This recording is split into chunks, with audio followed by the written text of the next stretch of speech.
We're going to get some breaking news here, people. While we're live, there's an order coming out in United States District Court, Northern District of California. Rumble Inc. versus Google.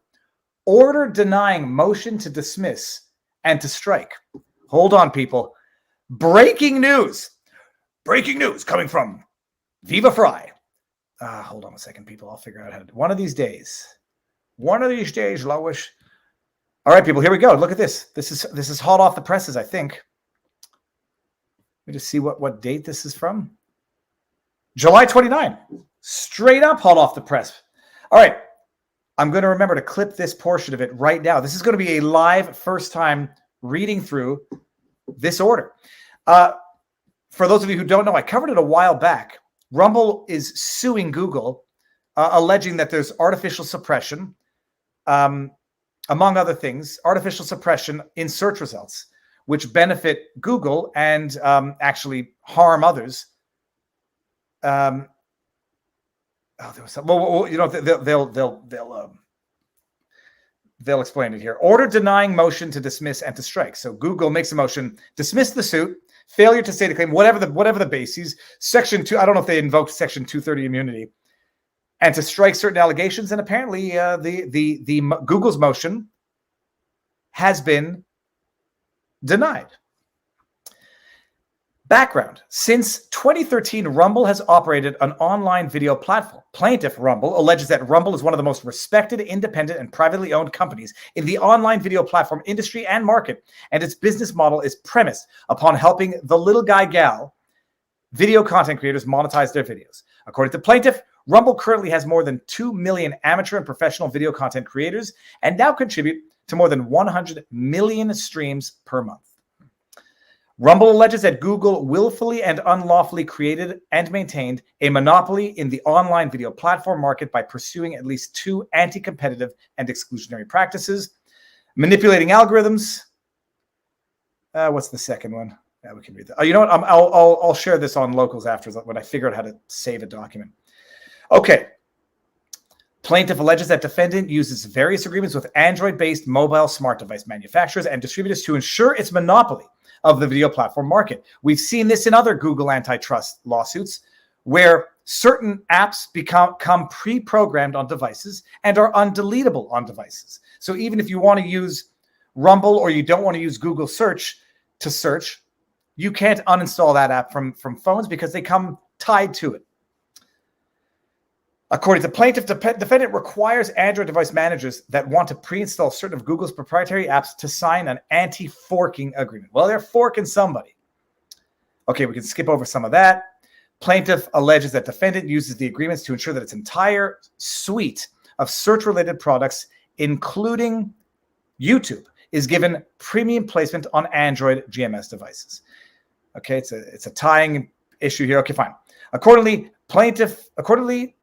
to plaintiff, defendant's monopolist stronghold on search, obtained and maintained through anti-competitive conduct, including tying agreements in violation of antitrust laws, has allowed Google to unfairly and wrongly direct massive video search traffic to its wholly owned YouTube platform, and therefore secure monopoly profits from YouTube-generated ad revenue. What Rumble had shown was that even when Rumble has a video on Rumble that is... I forget exactly how it worked. But the bottom line, you would go search for a video, and even if you searched for the Rumble video, Google would automatically direct you and priority-wise direct you to YouTube. To even, I think it was even unrelated YouTube videos, but they would direct you to YouTube, which Google owns through Alphabet, and not direct you to Rumble, even though Rumble was the first to post and had the only link. Okay, accordingly, plaintiff alleges that yada, yada, yada. Federal Civil Rule Procedure 8A requires a complaint to contain a short and plain statement of the claim showing that the pleader is entitled to relief. A defendant may move to dismiss a complaint for failure to state a claim upon which relief can be granted. Rule 12B. We've seen this everywhere. We've seen it everywhere. And by and large, we've seen the courts grant it pretty much reflexively by and large. In reviewing the plausibility of a complaint, courts accept factual allegations in the complaint as true and construe the pleadings in the light most favorable to the non-moving party, that's to say the plaintiff. Okay, fine. Motion to dismiss. Plaintiff pleads a single cause of action alleging defendant violated Section 2 of the Sherman Act. That's the Antitrust Act. Without real dispute, plaintiff has adequately alleged a Section 2 claim. First, it alleges that defendant obtained and maintains monopoly power in the online video platform market, asserting that YouTube controls 73% of global online video activity. Second, plaintiff alleges, among other things, that defendant with no valid business purpose or benefit to users designs its search engine algorithms to show users YouTube links instead of its competitors. Oh boy.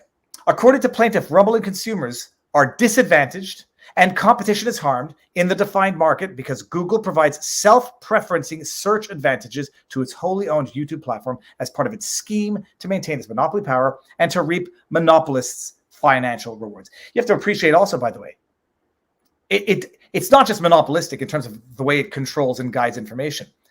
They reap financial benefit from doing it. You go to YouTube, you watch videos on YouTube, YouTube collects ad revenue from ad placement. It artificially, what's the word? I won't say fraudulently, but I'll think it. It artificially manipulates the results such that YouTube videos, even unrelated to the search, will come up before the actual original platform on which the video is linked, Rumble, denying Rumble of the profits because Rumble runs ads also, procuring unwarranted profits to YouTube, owned by Alphabet, which owns both Google and YouTube, and unfairly using its monopoly with pre-installed undeletable apps from mobile, which account for, I think it's over 80% of internet traffic these days. This is really cool, actually. Instead, defendant's motion is based on the somewhat counterintuitive premise that plaintiff has pled too much. Yeah, okay, go on. I'm not saying this sounds stupid. I'm saying I'm listening. Defendant argues that plaintiff's amended complaint should be broken into distinct theories of liability based on 1, self-preferencing, 2, tying of the YouTube app to other Google apps, and 3, unlawfully dominating the search market with agreements involving distribution of defendant's search product. Defendant does not dispute that plaintiff has adequately pled a Section 2 claim based on its theory of liability self-preferencing, but argues that the second and third theories, tying and unlawful domination of the search market, should be dismissed.